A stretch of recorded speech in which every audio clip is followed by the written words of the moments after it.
cold, calculated deceit and betrayal. My wife worked at the computer center of a major international bank, and her employer lived by the timeless saying, "Trust but verify."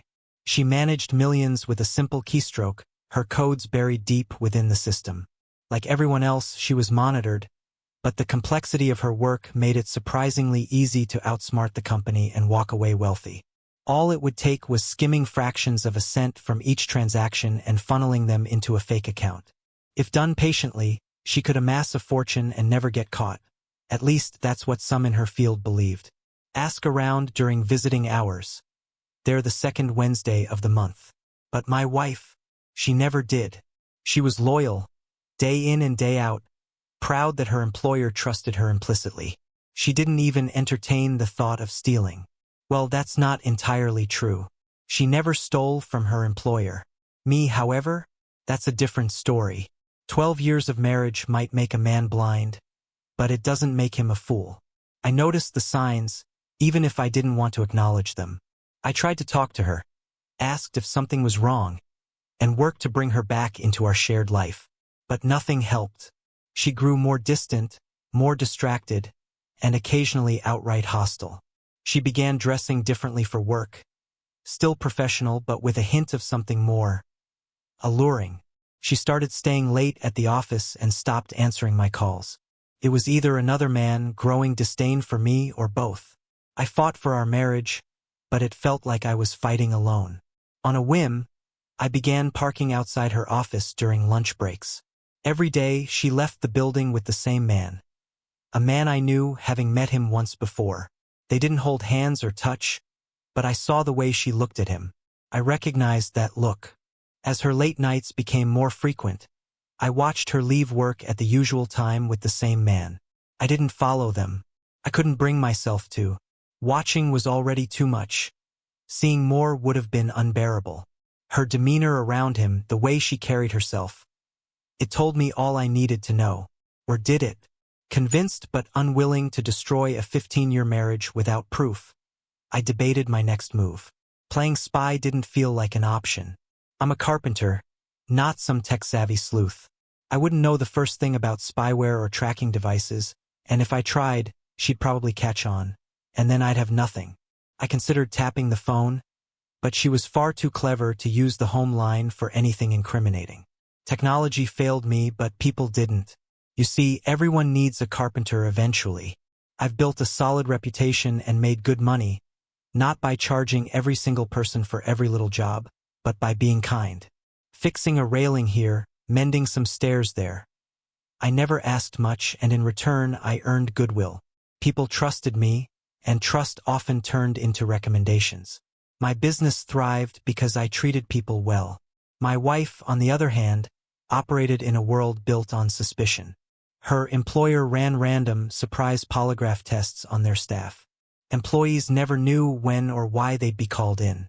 Sure, the company seemed ruthless, but I understood why they operated that way.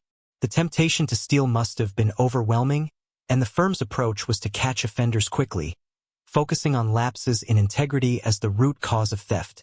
This got me thinking, could I use this paranoia to my advantage?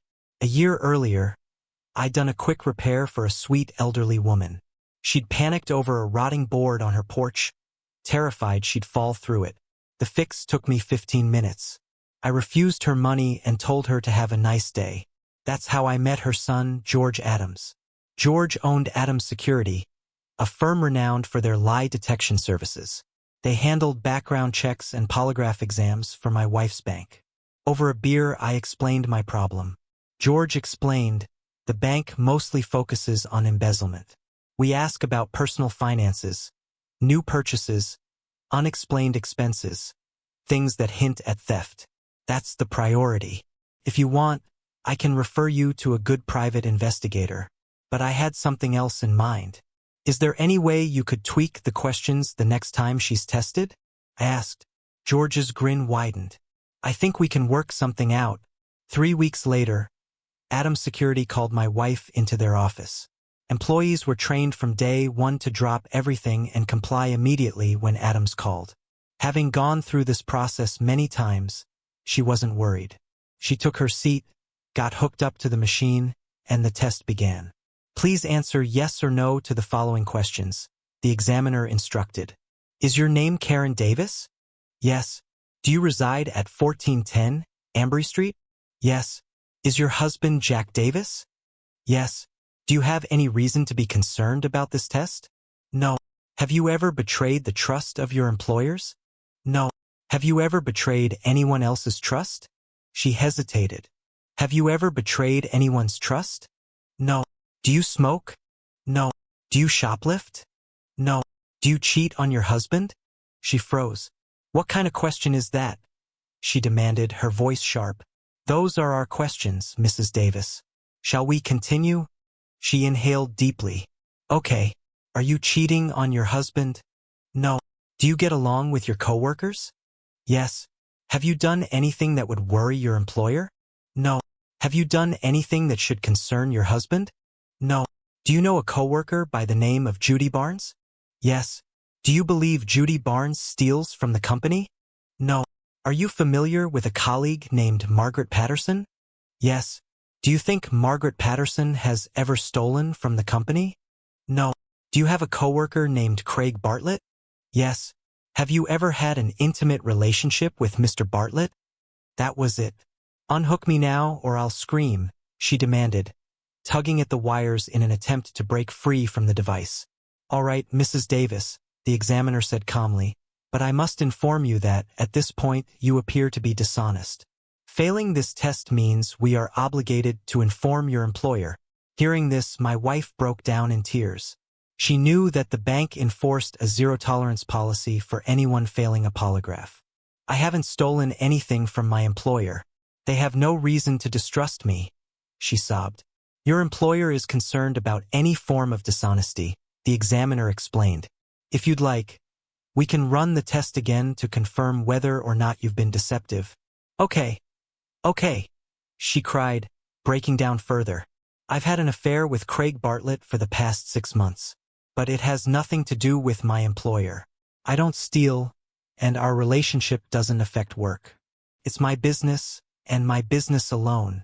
It's mine too, I interjected, stepping out from the adjoining office and walking toward her. Is it really just your business, Karen? Doesn't your husband have a right to know? Her face went pale. No, it can't be, she stammered, collapsing from her chair onto the floor. She was hysterical, sobbing uncontrollably and gasping for air. Her reaction seemed fitting, as it perfectly mirrored the state of our marriage, completely broken. I tried to muster even a shred of sympathy for her, but I felt nothing. For 6 months, she lied and betrayed me. This wasn't some fleeting mistake, a drunken lapse in judgment at a party. It was calculated. It was deliberate. I nodded to my friend, turned on my heel, and walked out of the building. Karen didn't chase after me. She couldn't. Still tethered to those wires, she remained on the floor, crying. By the time I reached home, I already knew what I was going to do. I didn't even need to think about it. My workshop was in the garage and I got to work immediately. Before Karen arrived home, I'd moved all her belongings into the guest room. She begged me to talk, pleaded for me to listen, but I ignored her. Now it was my turn to be distant. I agreed to counseling, but it didn't make any difference. Let me ask you something. If I walked up to you, caught you off guard, and punched you in the mouth as hard as I could, would you forgive me? Could you trust me again? That's exactly how I felt. Her betrayal wasn't just emotional. It was a calculated punch to my trust, my dignity, and my marriage. How long had she been flirting with him before it escalated?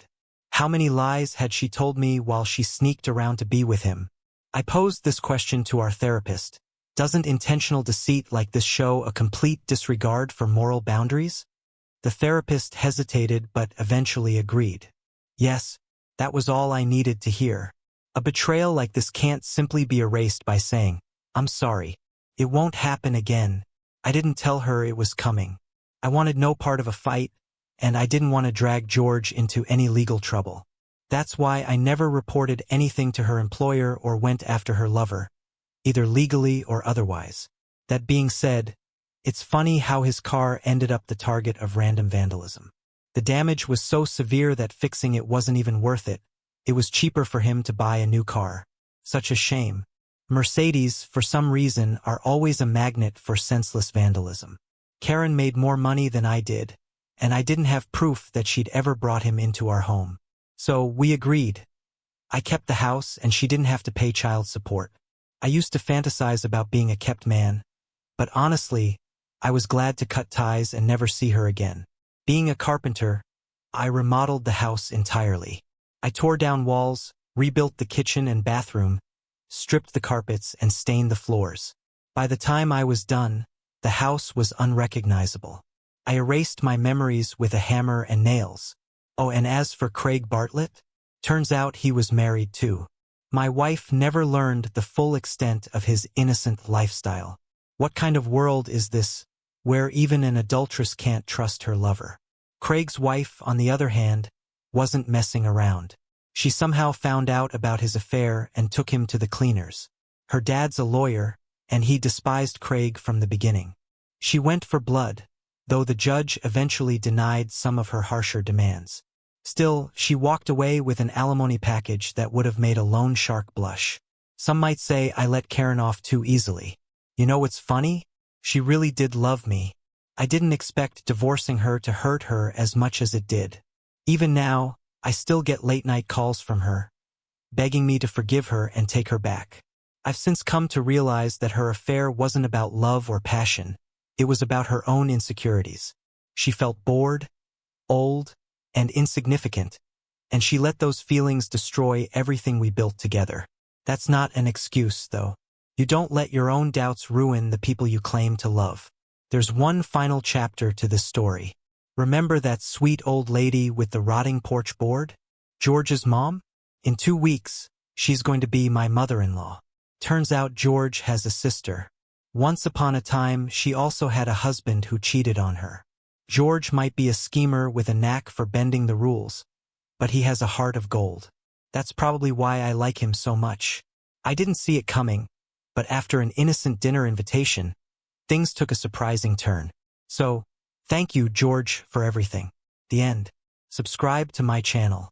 Thank you.